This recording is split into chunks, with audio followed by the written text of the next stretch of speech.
beyond ideas of wrongdoing and right-doing, there is a field. I'll meet you there. When the soul lies down in that grass, the world is too full to talk about. Ideas, language, even the phrase each other doesn't make sense. Hi everyone. I love the way how making this podcast is helping me connect with old friends and acquaintances again. Today I talked to Anton. I got to know Anton in the rooms of NA, but we have not seen each other for a very long time. As explained in the recording, we at least kept contact on WhatsApp, if only because Anton sends me the weirdest jokes, memes, gifts and videos. He truly does have a wicked sense of humor. Anton is an engineer who lives with his life partner and their adopted son in Camps Bay, Cape Town. I am excited to hear about his spiritual journey. Let's get to it then.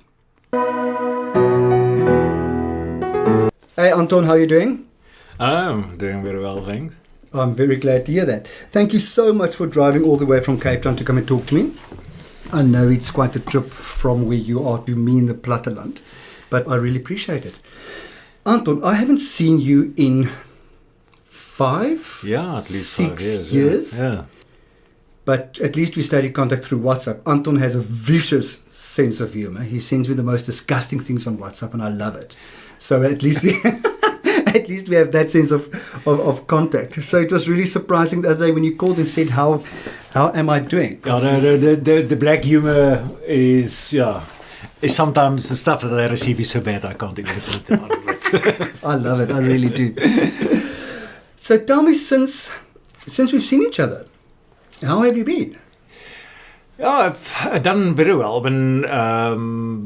I've relapsed about 3 years ago. I'm clean from my cocaine addiction for more than 8 years now. But after I've been clean for 5 years, I had a very quick relapse on alcohol, very quick in and out. But you were about 6 months, 8 months ahead of me. Am I right? I came in November 2009. Yeah, well, my date is 27th of July 2009. Okay, cool. Yeah. Okay, and that was from cocaine. Yeah. So we had the same DOC. Yeah. Cool.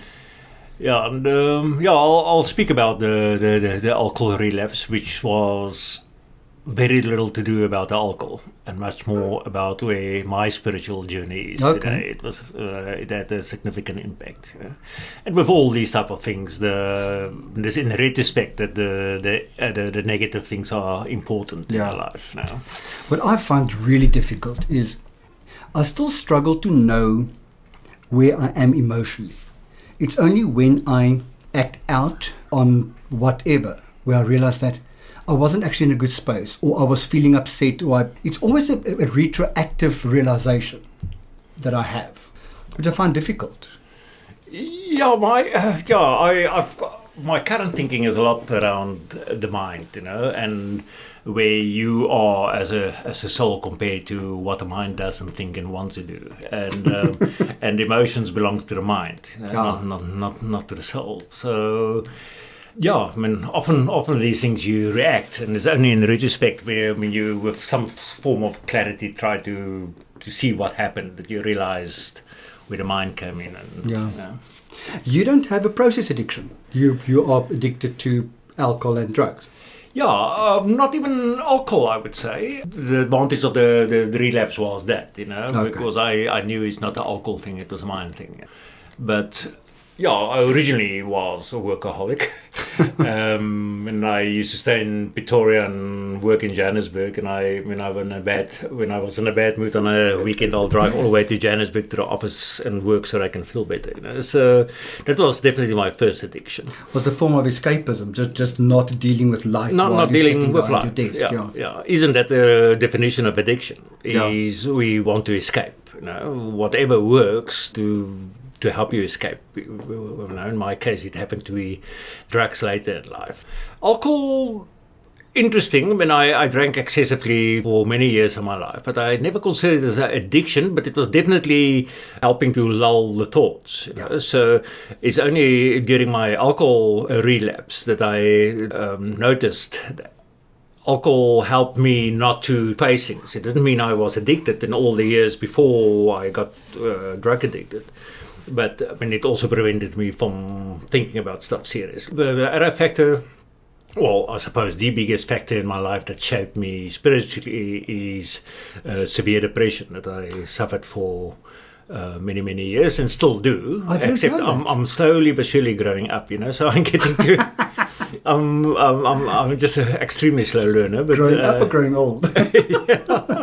Growing up as well. I think I'm growing old before I grow up. That's a huge problem for me in my life. I had major depression problems that caused my spirituality to start, at least. I mean, I grew up in a typical NG church religious household. Not much so, but still, In Cape Town, Pretoria, Johannesburg, Pretoria. Yeah. I would say, late 20s, the depression started more and more and more. And at one stage, I started going into a little bit of alternative reading and then meditation and those type of things. Addiction and depression is probably the best tools we have to grow spiritually. Yeah. And unfortunately, they go hand in hand as well. They go very much hand in hand. And I mean, I would have preferred to grow spiritually in other means, but that was my... You would have preferred another journey. Like an angel coming down or something. Tap you on the head with a wand and say, you are now spiritual. Yeah. So you grew up Dutch Reformed. Yeah. And were you kind of a good religious boy? Did you do were you forced to go to church, or is it something that came to you naturally, or how did that happen? I did it because it's the thing that a good boy does, but there was stages, which I vaguely can remember, that I tried to take this thing seriously, but it just never ever touched anything. It didn't stick. Yeah, something didn't run through.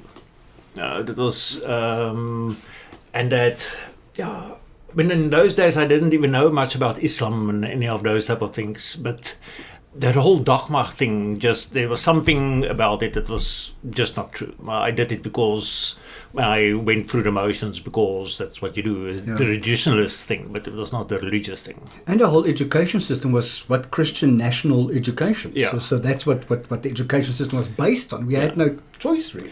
And the worst thing of a conservative household, by definition, is that I was not exposed to anything else. Yeah. And I never had the opportunity to think about things differently. I just had to assume that what I was told is right and it's true, and therefore I was a bad Christian. Yeah. I always say that 2 things my parents never warned me about was drugs and men. And look at me now. And it's not that they were bad parents. It's just that it didn't feature in the reality that the child might be exposed to drugs or might turn out to be gay or something like that. Yeah. It's just not in the frame of reference. Yeah. And talk about conservative upbringing, that's the kind of the restriction that we face. I always say, when one of my biggest wishes in life is that I could have been dumb and religious. Don't you think it's bliss? Just to believe what you hear and just carry on with life. It must be bliss to not question anything. I always thought of myself as, because part of our education system was, I don't think our education system in Afrikaans schools specifically taught us to question and to think. No, there was also that aspect of you listen to your superiors and, Exactly, you don't question things. When that is the definition of not being liberal, it's a perfect example of not, it's frowned upon to think outside the box. Absolutely. But at least where I am now in my life, I can look back at the way I questioned something like organized religion. So at least I did think. So somewhere deep inside there was a thinking entity, which is quite a powerful way to look at things. So you went through school and then you went to varsity. Yeah, Technikon, but first army, military. Okay. I don't think I want to go there. Do we don't want to go back there, or when did you do your service? Infantry school. Oh my God! Surin, and then a year up in, that was 81. It was in the midst of the of the war times. So yeah, I saw some horrible things, and So you were on the border? yeah. Oh, wow. And through my years, I've got a master's degree in rehab and and telling psychologists and psychiatrists how things work. Yeah. Well, you could. Yeah. And you have a right to after that. Yeah. It's really, really upsetting and disconcerting to think how people were thrown into that extremely traumatic, high-stressed environment, and then suddenly one day, you're now finished. Yeah. And that's it. So they plonk you back into life. No support system, no therapy, no nothing. Yeah. I mean, like I said, I mean, the psychiatrists, psychologists over the years, I've seen so many of them always try to focus on that army period of my life because of the things that happened. And I don't think I'm in denial anymore. I just analyze it too bad. I just don't think it did affect me. The interesting thing is that the household I grew up in was very, very strict and rigid. When I can't remember my mother and father ever holding hands, but I also can't remember ever having a fight. There were no animals in the house, and no plants in the house, and no music, no books. It was a very sterile environment. Yeah. And me being a little sensitive gay boy that, God forbid, took art in school, like only Morpheus did, was when in some way or another I managed to build this brick wall around myself, protecting myself emotionally, because it clearly didn't work in my household. And by the time, and it's actually the biggest part of my life, as a boy, I really can't remember. Only in deep hypnosis that I'll remember things. So I did block out things, and then I went to the army, and that was in the middle of the war times. I was infantry. We did terrible thing with corpses. When there's so much detail and graphic detail about what we did, and it really didn't affect me then. And in retrospect, like I said, all the psychologists and psychiatrists trying to figure out how could you possibly have done that and not have a scar. I really don't think I did. I think my brick wall was by then already so well formed that it just didn't affect me. At what stage did the gay thing come out? Thank God, that was the easy thing. My father died when I was 20, and I came out at 22. Okay, after the army. Yeah, after the army, and when in retrospect, I always knew there's something. But I was a typical straight boy playing rugby because my father think I should. But I didn't know I was gay. But in retrospect, I should have known. But there was things that I like wonder why I find certain men in a photo more attractive than a woman in some level, whatever. Yeah. But I didn't realize it consciously at that stage. But then suddenly there's a guy at work, and when I had a girlfriend at that stage, and things happened at the party, and I think I fall out of a closet in a period of a week. So I just swapped. Yeah, making your entrance with your usual flair. Strangely enough, I mean, there was not much issues, Yeah. And of course, my mother was very upset when I eventually told her. I pretended to be with girls, and when we started seeing boys, and of course lied to my mother until I met my partner, which is still my partner today. This year, 31 years. Oh my God! And so until I met him, and it just felt wrong to lie about him in my life, I decided to tell my mother, and of course it was all the tears and things. But bless her soul, irrespective of the weird woman she might have been, and question to me was, do you love him? And I said, yes, I do. She said, but then I've got nothing to say because God is about love. Whoa. Well, that's and that was her stamp of approval and a thing. And irrespective of all the hard sore it caused her, in her mind, the fact that I loved him makes it okay. That's fantastic. And he's not Afrikaans, and he's not South African. No, he came to South Africa from Holland he's also a civil engineer. Okay. He came to do his practical. And we met at the same in an office. Okay. Oh my God. In those days, we had to do some serious lying and maneuvering to I can imagine. In terms of school, army, varsity days, where did you stand spiritually? Where did you stand religiously at that stage of your life? Well, I suppose you should ask compared to what. Because if you ask me today where I stand spiritually, I say very far down below, because I believe there's so much that I don't know. But in those days, as far as the norms were concerned, and whether you're a good Christian or not, I suppose I lived the life as a good Christian, irrespective of sex and all those things. But in normal terms, being a good person. But that was just religion. It was just. Did you attend church and those type of things? Yeah, I did in school days. After school, of course. The moment I didn't need to go there anymore to please my parents, that's such a trend. Didn't do it. No. And I suppose the closest I came to God in most of my years, all the way up to around about 30, was the guild periods. Okay, yeah. Yeah, I suppose NGs as well. We guild taught. It's such a guild-based religion. But that's basically all I can remember is the guild. Okay. Nothing more than that. And I just ignored it. And then later in my life, as the depression got more and more, I started thinking deeper and deeper. And that's where the spirituality started developing. The church never did it for me. Okay. So for you, nearly your first true search of some form of spirituality, of a higher being, was through depression. Yeah. At what stage in your life did the depression kick in?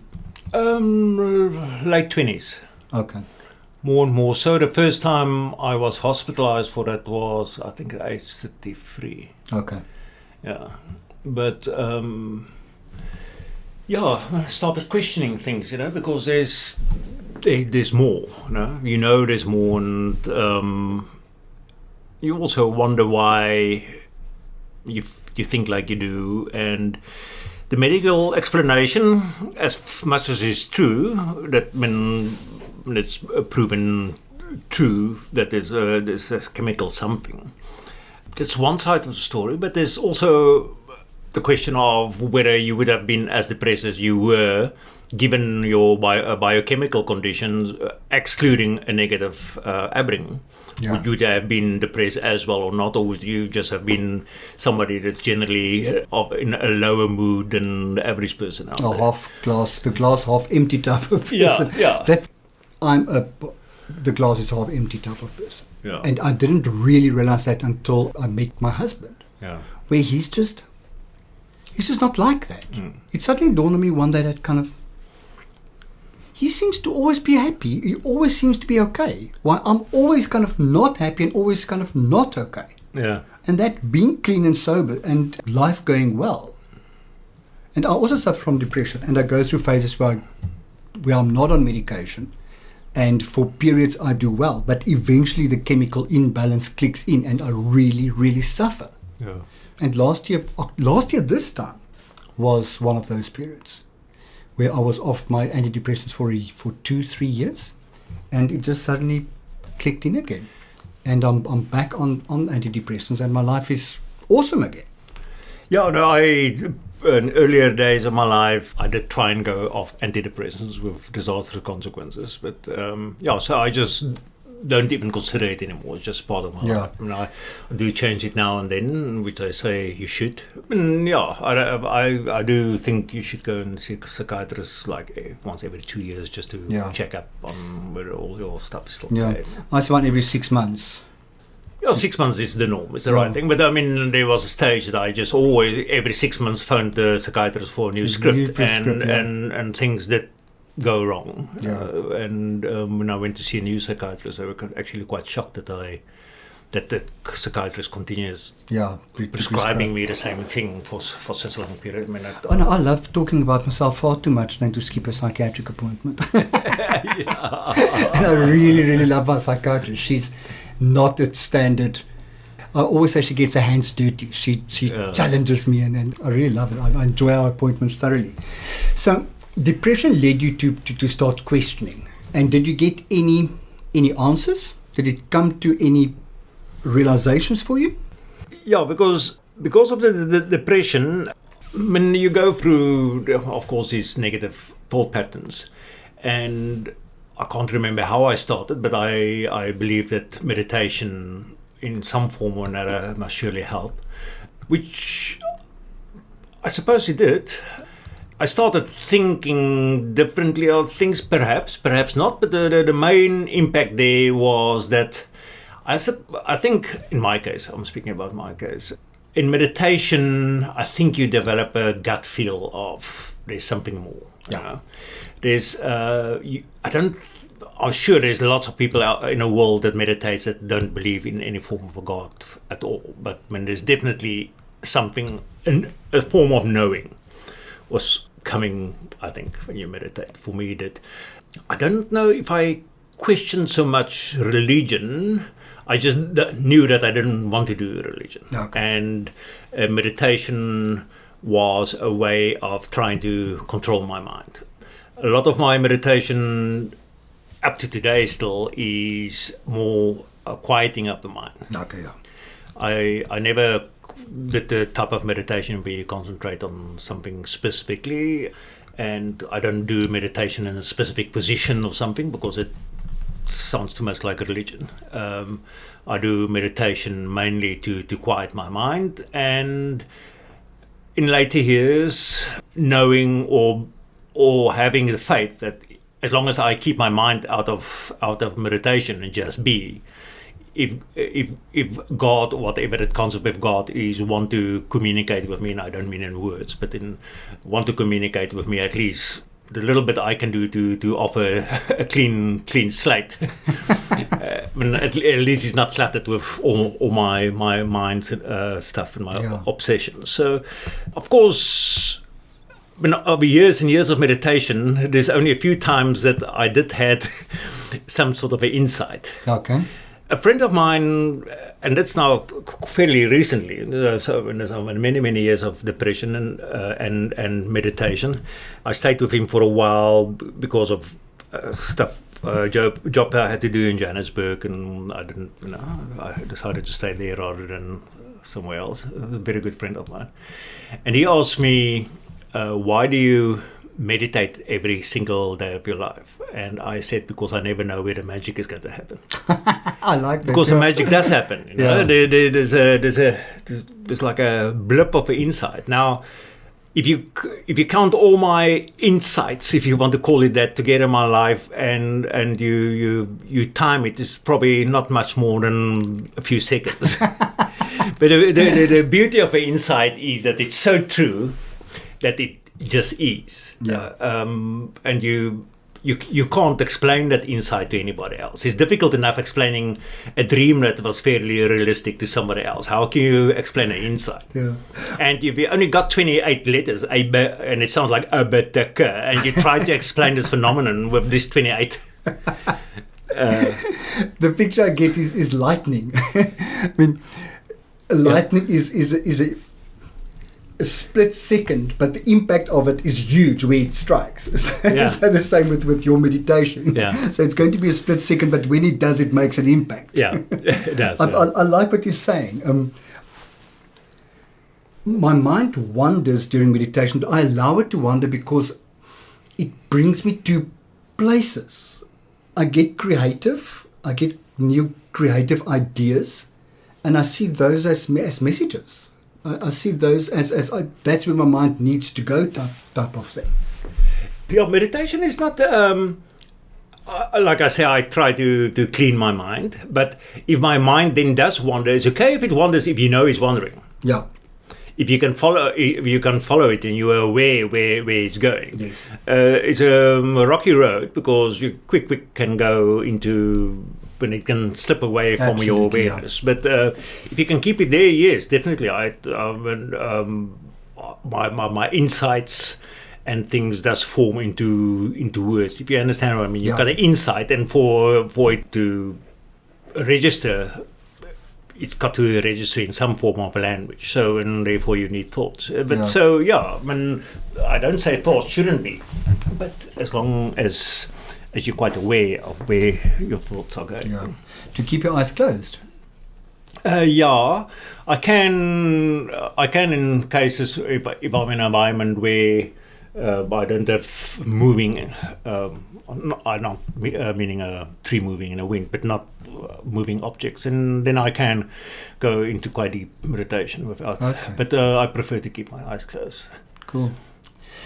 So, what do you believe in today? Today, the only thing that I'm 100% can say that I believe in is that tomorrow I'm going to believe differently than today.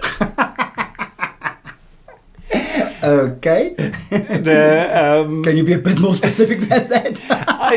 Give me more to work with here, Anton. I believe that this is a process. Okay. That if you're willing to walk the road, you grow spiritually. And what I thought about if you had this interview last year, and if you have the same interview next year, when it's going to be free, and compared to today, it's going to be three totally different points of view. Okay. That's actually a nice idea. Maybe I should do that. to me, it's a given that if next year's interview was the same as today, that I grow, not. Yeah, that's true. Then I do think that you grow spiritually, and unfortunately, the bigger the pain, the quicker the growth. Yeah. That's unfortunate, but I suppose that's just a paradox of how it is. So, and pain doesn't need to, I'm not meaning major depressive pain, but discomfort, because there's a part of you that doesn't want to change. No? I call that dis-ease. Yeah, dis-ease. My disease is, Yeah. dis-ease is a significant part of it. Yeah. And it's through that dis-ease that I actually grow. When I seek that's a given. So yes, compared to from where I come from and where I am now, of course I don't know where I'm going, but I do know that I'm growing, and the growth comes in spurts, because when it will be a long period of time that I'm content, and then suddenly realize, but I do think about things differently, or there will be at a time that I'm discontent. And I'm terribly kicking about this discontentness, and then I go into a better phase. And in retrospect, when I look back, I said, "My God, my whole way of thinking about things changed." And I'm not speaking phenomenal, different things. It's just there's like I just said, it's very difficult to define these real things in words and language. But you just know that things change. And a thought just hit me while you were talking, and that is that you said your boy is now 11 years old. Yeah. In which way does he influence your spiritual thinking, if at all? Because when you spoke about growth, I thought about this small child that grows, and obviously in some way you must also guide him. Do you? Well, firstly, it sounds like when I gave him a job by adopting him, because he had a phenomenal impact on the way I think about things. First and foremost, it's impossible otherwise to understand the concept of unconditional love. Yeah. Before we adopted him, I had some sort of idea of what love means, but romantic love and all those type of loves, it's just it's incomparable. You just can't compare with a boy, and they love back to you, which is totally unconditional. And then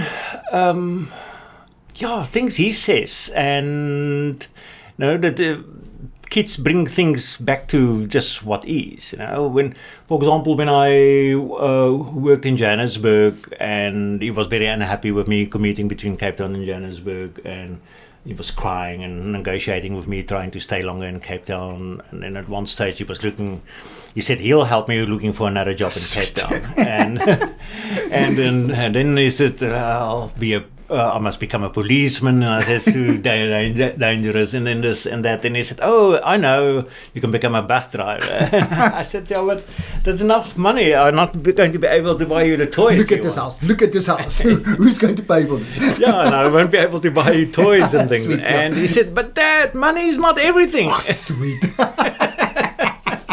And he said, I don't want toys anymore. I want you to stay in Cape Town. So that is so sweet. That's when I decided to ask for transfer to the Cape Town office with a big risk of losing my job. But it was actually not a question anymore. And it turned out well for you anyways. I'd rather be poor with my son than having... So, yeah, it worked out fantastic. I got the transfer. That's beautiful.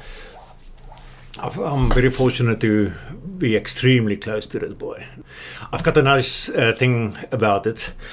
That's just what I like to believe. But my partner and I was speaking for many, many years about the adoption and the pros and the cons. I mean, a gay couple to adopt you're going through enormous thinking processes, yeah. And the pros and the cons. And until a friend one day got so upset with it. He said, I'm so tired of this. It's a 50-50, you know? There's going to be advantages, disadvantages, 50-50 between you and what a kid might get out of it. So very shortly after that, after a period of something like 7 years, my partner walked into my office one Monday morning after we had the discussion yet again that weekend. Because often he said, he'll say, okay, let's adopt it. And I say no, I say yes, and he said no. And that Monday morning, he walked into my office, said, let's adopt. I had the numbers and things because we investigated this before. So while he's sitting in my office, we called and said that we want to adopt. And they called us very shortly thereafter. And yeah, that was in November. They called us shortly thereafter, and they said they might have a boy for us. And then I said we can have him in January. Oh, wow. And we said, oh, wait. No, normal people's got 9 months to think about this, you know. 2 months is a bit short. But anyway, we got him. And only after... Because that must have been frantic. Yeah. How old was he when you got him? 9 weeks. Oh, my God. Yeah. The boy's got phenomenal, I know most parents say, but that must have been one of the scariest things you've ever done in your life. I don't know. I think about it so often that this whole spiritual journey, what would you have been without it? Firstly, I honestly, as I'm sitting here, don't think I would have been alive. Okay. Today without him, because it was twice in my life that when the suicide was quite deadly planned, and the only thing that kept me from doing it was my boy. Wow. And it's easy to say. I don't know if you would have done it or not. And like I said, I don't want to give him a job. It's not his job to keep me alive or keep me sober.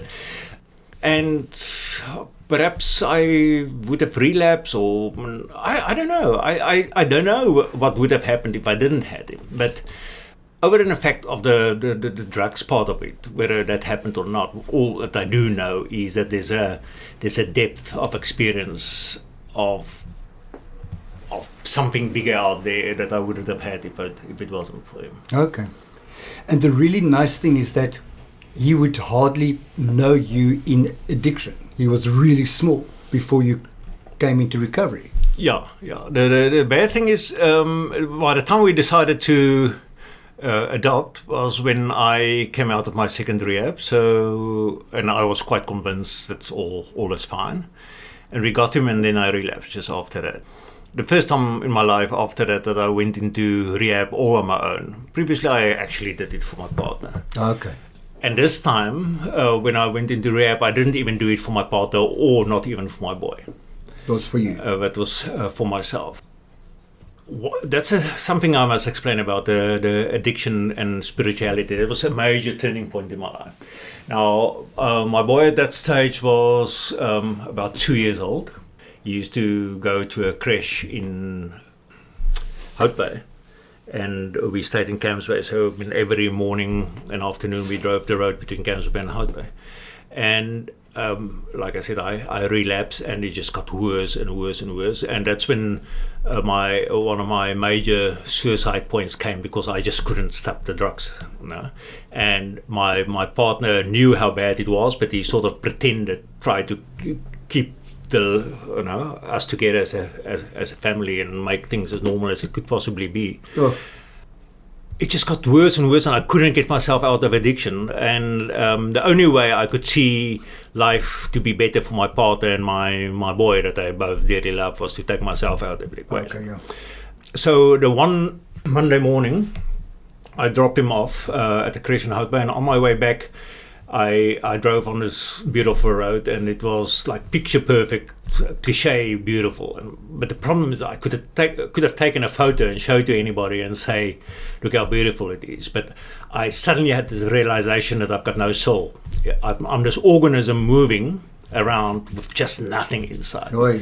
And I broke down, started crying, probably the first time in, I think, 24 years. Oh.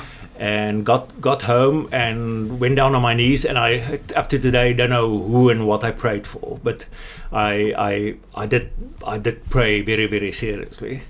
And that was between, I always say to people, it is quite very specific. It was between 9 and 10 o'clock on Monday morning, the 27th of July, 2009. Mm-hmm. I got up there, threw away my drugs, went to see a pastor, booked myself into rehab, and the last time ever I used, So the beauty of this paradox is the moment I realized that I absolutely no soul.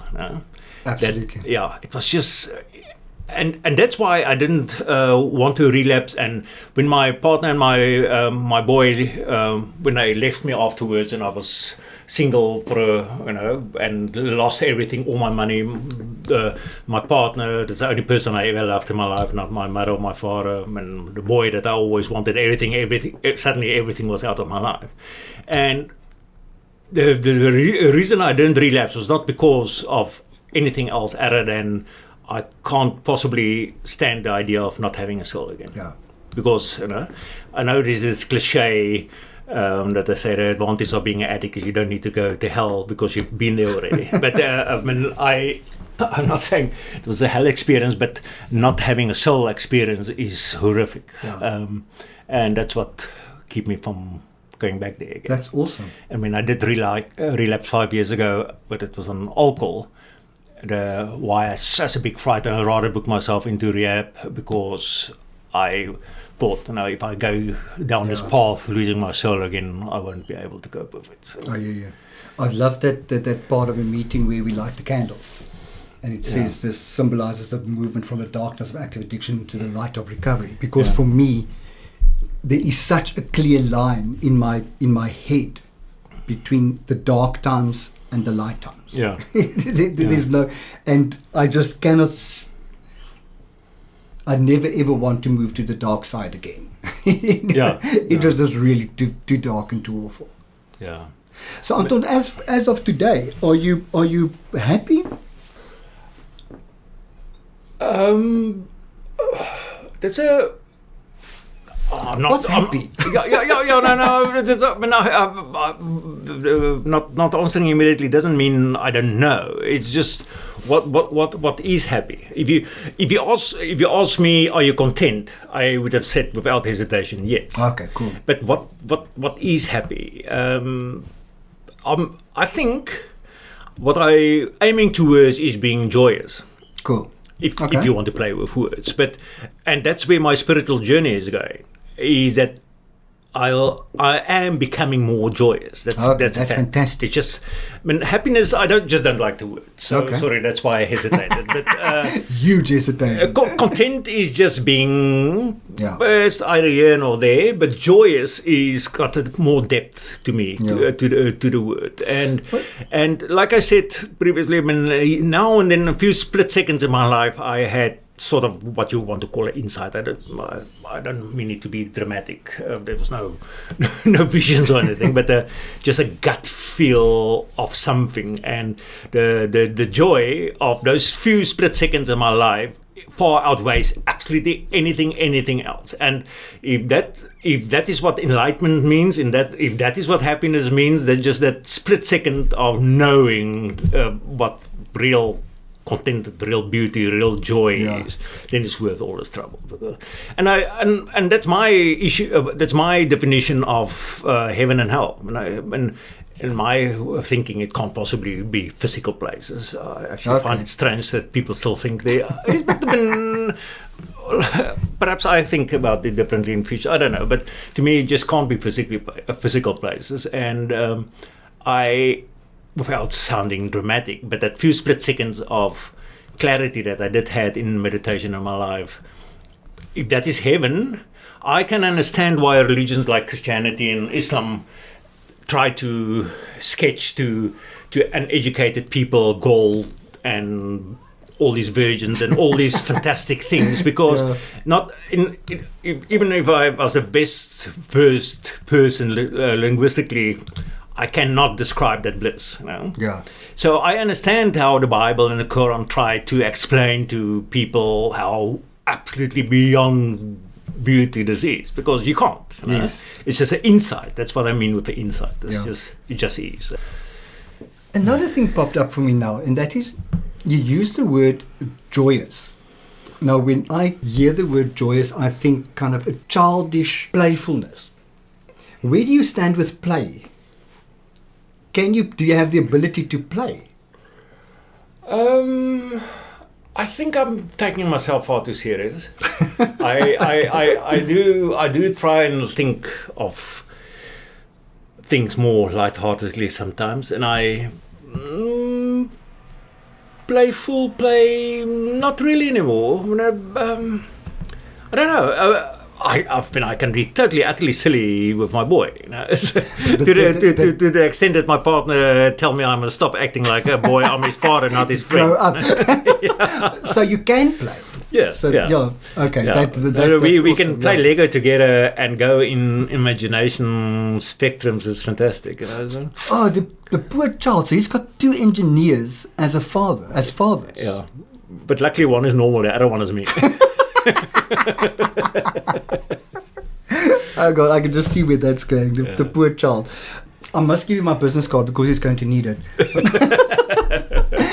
Anton, I want to thank you so much for coming through. It was awesome chatting to you. I always think, what do I know about the person before I speak to them? And it's dawned on me suddenly that I know nothing about your journey. So it was quite nice to hear this today. And thanks for sharing it with us. Thank you. Have a wonderful afternoon. Thank you. It was really exciting to catch up with Anton and to hear about his spiritual journey.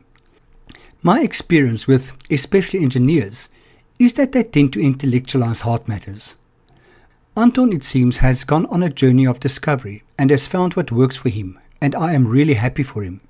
He has gone through some difficult times in his recovery, but he has surely lived to tell the tale and to share his experience. I am very happy to have heard his story. I trust you enjoyed it too. If you want to know more about what I do, please feel free to connect with me on my website, which is www.freddie.org.za, or find me on Facebook at www.facebook.com/freddie.org.za/ or on Twitter at @RensburgFreddie.